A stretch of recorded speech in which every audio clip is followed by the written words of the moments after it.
In the Forum Boreum, the air reeked of wet stone and cattle dung.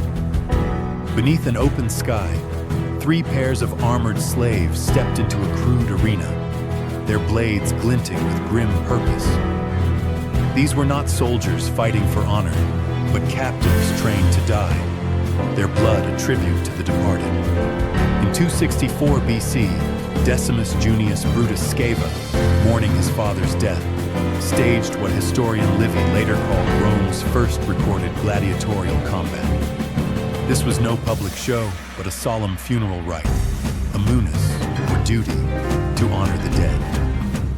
The fighters' bloodshed was not sport, but a sacred offering.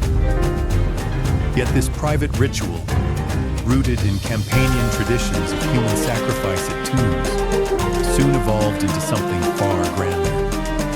In southern Italy, particularly in cities like Capua, these bloody ceremonies were already transforming.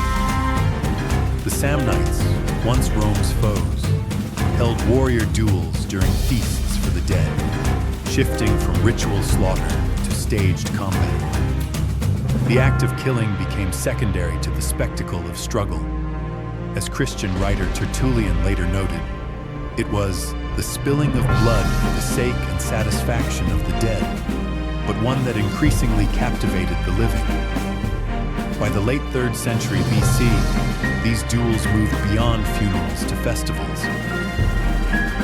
No longer tied to private grief, they joined Rome's growing array of ludi, public games sanctioned by the Senate. Originally religious, the Ludi Romani honored Jupiter, often held during times of crisis. The Senate, seeking divine favor or fearing divine wrath, funded these spectacles, turning them into state affairs. This shift from family ritual to civic performance was subtle and permanent. Magistrates, especially aediles, seized these events to win public favor. Blood became a political tool, death a public display. By the end of the Republic, makeshift wooden arenas gave way to permanent stone amphitheaters. What began as a somber rite in a muddy forum had been absorbed into the Roman state, codified, scheduled, and publicly funded. With each drop of blood spilled on the sand, Rome crafted a new kind of law, not etched on tablets, but carved in stone. The iron gate creaked open, silencing the restless crowd. From the arena's shadowed tunnel, a lone figure emerged, barefoot and half-naked, clutching a short blade.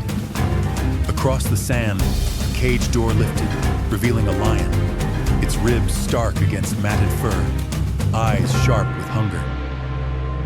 This was no contest, but a staged execution, crafted for the crowd's thrill. By the 1st century CE, Roman arenas had become theaters of not only human combat, but also deadly encounters with wild beasts. Known as venationes when staged as hunts or damnatio ad bestias when used for executions, these spectacles blurred punishment and entertainment. Condemned criminals, prisoners of war, or rebellious slaves faced lions, leopards, or bears, often starved to ensure a swift, brutal end. The practice had earlier roots.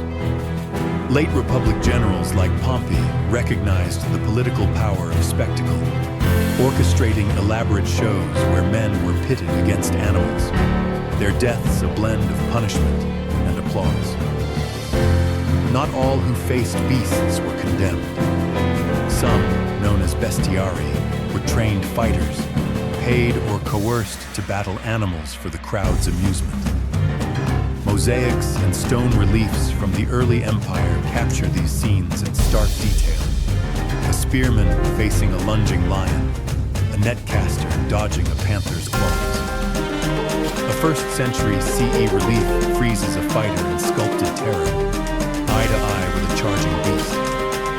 In Roman Britain, archaeologists uncovered a man's pelvis, likely a gladiator's, scarred with bite marks from a large feline, a silent testament to his fatal struggle.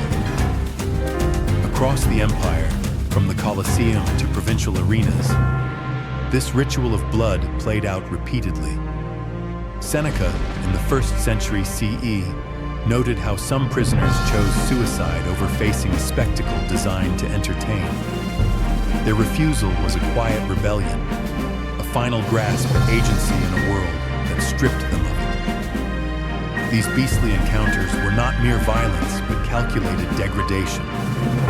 Starving animals heightened suspense, holding the crowd in thrall as man faced claw, fang, and fate. In Rome, law and spectacle were intertwined. The lion's roar, not just nature's cry, but the voice of state power, fed and starved to serve. The water sparkled under the Roman sun, still for a fleeting moment. Then, drums thundered, war horns pierced the air, and 2 fleets surged across a man-made lake. Soldiers on triremes, armed with spears and catapults, clashed as thousands cheered from stone bleachers. This was no war, but a performance called Naumachii, mock naval battles staged in engineered basins. In 46 BC, Julius Caesar launched the first, excavating a lake near the Tiber to reenact a clash between Tyrian and Egyptian fleets. Real ships, real weapons, and real men, condemned prisoners, fought to the death. Not as actors, but as doomed soldiers. The spectacle grew grander. In 2 BC, Augustus built a massive basin, 1,800 by 1,200 Roman feet, fed by its own aqueduct, the Aqua Alsiatina. 30 warships, manned by thousands of convicts, battled in a display of Rome's mastery over nature and men.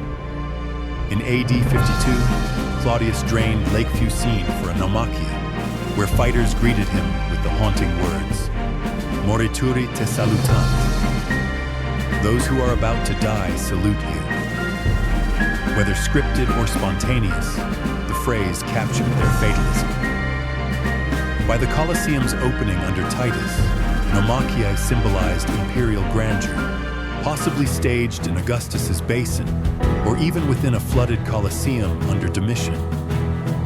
In AD 109, Trajan's Naumachia Vaticana near the Vatican Hill hosted more deadly maritime shows.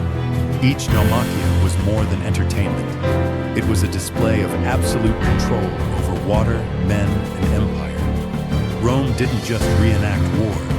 It staged domination as ritual, drawing power from choreographed carnage.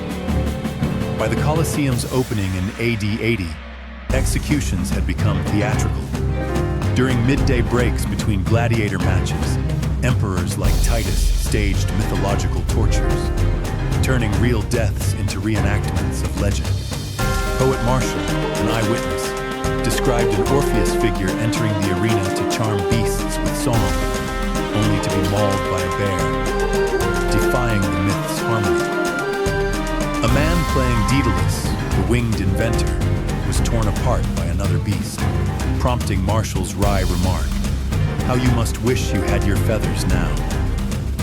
Most disturbing was the reenactment of Pasiphae, the Cretan queen cursed to desire a bull, where a woman, or possibly a disguised man, was thrown to a beast in a perverse spectacle blending myth, punishment, and voyeurism. Fire added to the horror. The tunica molesta, a pitch-soaked garment, was fastened to victims and ignited, sometimes framed as the ordeal of Mucius Scaevola, who burned his hand to prove loyalty. Regardless of the myth, the outcome was the same: screams swallowed by applause. Tertullian, a Christian under Roman rule, bitterly recounted victims burned alive, tied to posts, and mocked as actors in a play of torment. "We are mocked as kindling men," he wrote, describing executions that turned humans into living torches. These tortures were not about storytelling, but control, cloaked in ritual. Rome crafted death as divine punishment, offering audiences not justice, but a twisted catharsis. In Rome's arenas, ritual became policy, spectacle became statecraft.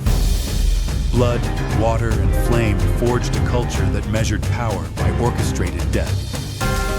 These spectacles echo in modern debates on violence and entertainment. Funeral duels, beastly hunts, Nomachiae, or mythic tortures, most reveals Rome's grip on life itself. Share your thoughts in the comments.